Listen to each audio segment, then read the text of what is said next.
মাত্র এক বছরের ব্যবধানে $665 মিলিয়ন বিশাল জ্বালানি বকেয়া নামিয়ে আনা হয়েছে মাত্র $10 মিলিয়ন।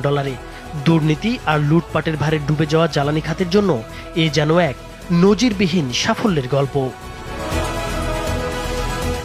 2024 সালের 5 আগস্ট পর্যন্ত কেবল মার্কিন তেল ও গ্যাস জায়ান্ট শেভরনের কাছেই বকেয়া ছিল $237.55 মিলিয়ন।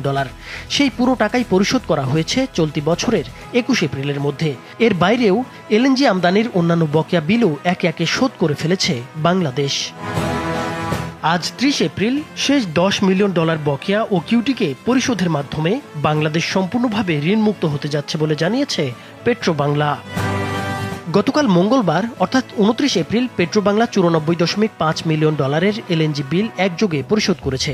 এর মধ্যে ভিটল এশিয়া পেয়েছে $28 মিলিয়ন, ওকিউট পেয়েছে $22 মিলিয়ন, এক্সেলারেট এলপি পেয়েছে $7.4 মিলিয়ন, গানভার সিঙ্গাপুর পেয়েছে $5.5 মিলিয়ন এবং কাতার এনার্জি এলএনজি পেয়েছে $32 মিলিয়ন।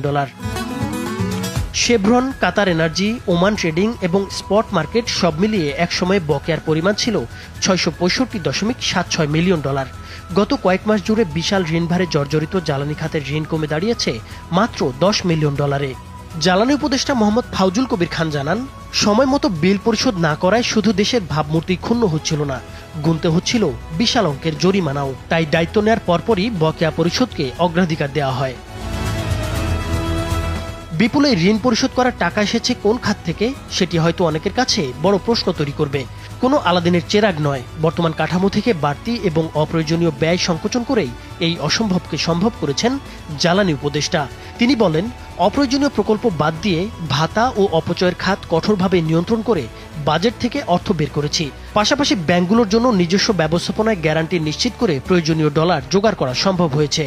তার মানে হলো, এতদিন এসব খাতে যে ব্যয় হয়েছে তা কতটা জরুরি ছিল তা নিয়ে প্রশ্ন তোলাই যায়।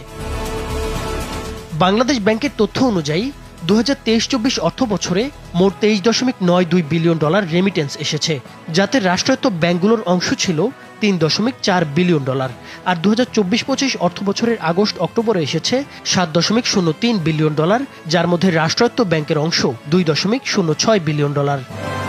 রেমিটেন্স সংগ্রহে উৎসাহ দিতে বাংলাদেশ ব্যাংকগুলোকে বেশি হার দেওয়ার সুযোগ দেয়, ফলে তারল্য সংকটও অনেকটাই কেটে যায়।